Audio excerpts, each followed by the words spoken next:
Hi everyone, my name is Julian Albano, and I did my Real Encounter project on Design for Eternity. It's a special exhibition that's up at the Met right now. I believe it's running through mid-July. What Design for Eternity shows, they're actually displaying these really amazing small-scale architectural models from South and Mesoamerica. They are from cultures such as the Mayans, the Aztecs, the Incas, and just as it's a wide geographic range, it's also an incredibly wide range of dates. So there really isn't one specific culture or one specific period that you can pin this down to. It ranges from about the 1st century BCE to about the 16th century CE. And all of the models in the exhibit have been found in tombs. So they're all connected to funerary practices in some way, shape, or form. Some of them, scholars suspect, may have actually been used in the preparation and the funeral rites. Some of them may just be kind of gifts to be left with the deceased. Now, it's funny, when I first read about this and I saw that they were little buildings left in tombs, I thought, well, why buildings? The basic concepts behind that, according to the exhibit, is that just as houses are containers for the living, these small houses are somewhat like containers for the soul. So when a person dies, their soul has some place to reside, which I thought was a pretty neat sentiment. As for the actual buildings that are featured in the sculptures, just as the cultures and the dates vary, the types of buildings vary as well.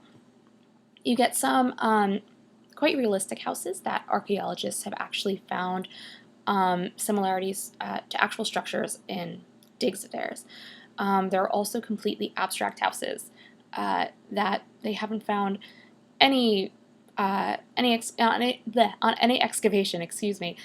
They haven't found anything similar. There are small temple facades. There are game courts like the Aztec ball game. There's a little model of that. Some of them are not so much houses as they are primarily vessels like bowls or jugs, but they have architectural elements to it. There's this one really beautiful piece that's like this kind of rusty reddish kind of bowl that has 4 houses kind of on each point, symmetrical around.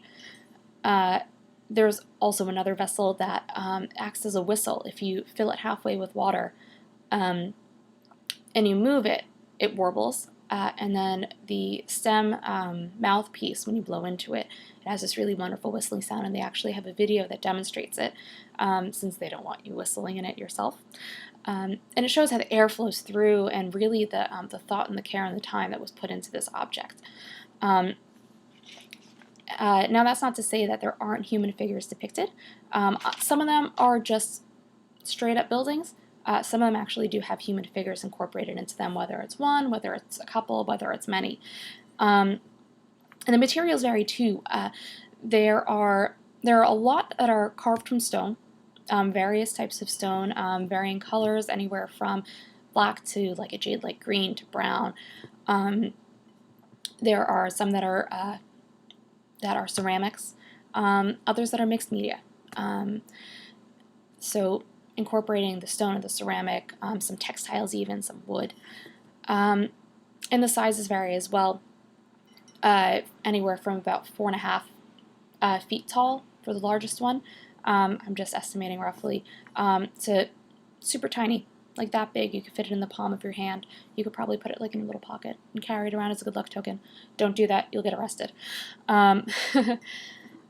So why exactly they use them isn't totally clear, because a lot of these cultures had no writing, and when you don't write things down, unfortunately, you lose the tradition.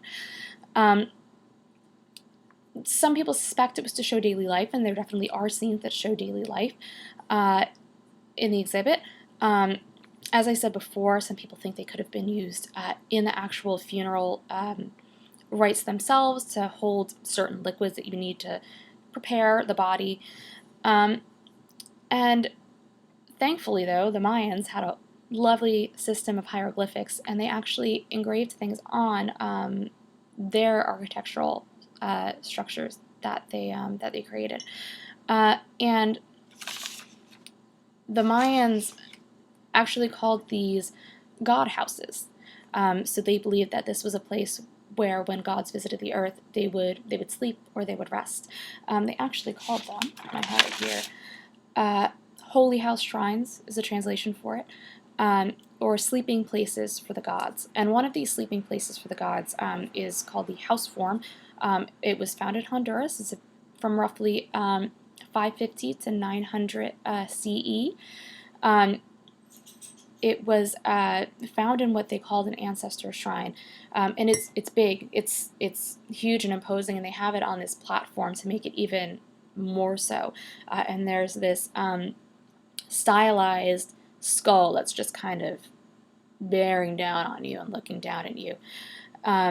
It's done in relief, and they think that it's probably some sort of a patron god for whomever the deceased was.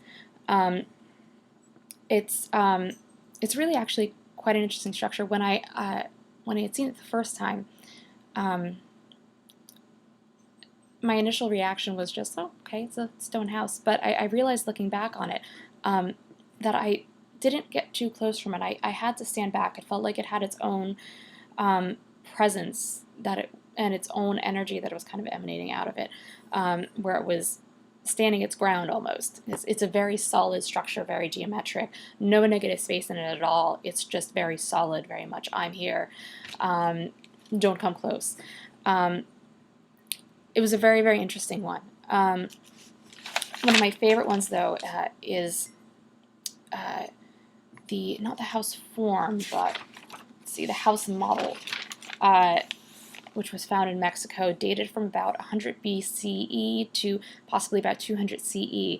And it's a smaller model. It's, I would say, maybe about 2 feet tall. And it shows 2 levels. And there's lots and lots of negative space, lots of space for light and air to get through. And on the bottom level, you see human figures that are curled in the fetal position, likely to represent the dead. And then on the top level, you have a representation of the feast. So there are, I think they said, about 16 figures or so, all kind of frozen in action in various states of action. And I found myself really getting close to it and really peering in and almost feeling like I was a part of it, almost as if I had seen a snapshot of this certain point in time, or almost as if I was being invited in. It reminds me, now that I look back on it, of when you're taking a walk at night and you pass a house and you see through the light of the windows all the silhouettes of people going about their evening routines inside, maybe cooking dinner, hanging out on the couch with the dog, doing a bit of cleaning, just getting a peek into somebody else's world, if that makes sense. But I was very, very drawn into this one sculpture, and it felt very much real to me, even though it was the house itself was a bit lopsided and the lines weren't quite so straight, and it was very worn and weathered from its age. But still, the one thing that I took away from this one sculpture that I kept coming back to, I had left that particular exhibit and done my usual run of the museum, and on my way out, I passed it and I was drawn to it, and I must have spent another 10 or 15 minutes just staring at it. Just seeing those figures kind of in the middle of their daily lives and doing what they were doing, it reminded me, again, that as far advanced as we think we are, and as smart as we think we are, and as, far removed from them as we think they are, or as we think we are, rather, uh, we're the same people, we're the same, maybe not the same culture, or not living in the same time, but that scene could have easily been a house that I passed by in my evening walk.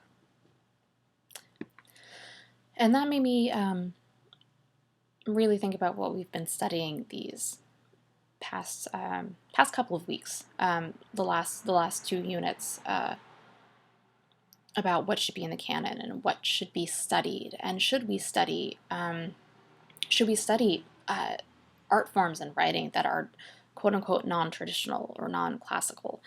And looking at this, I think absolutely yes we should, because there's so much richness. And looking in that tiny little house, I mean, I've always thought this, but it was just another, like, yes, we all share the same essence, we're all the same people. Anyhow, it really is a wonderful, fascinating exhibit. And again, I believe it's running through mid-July at the Met.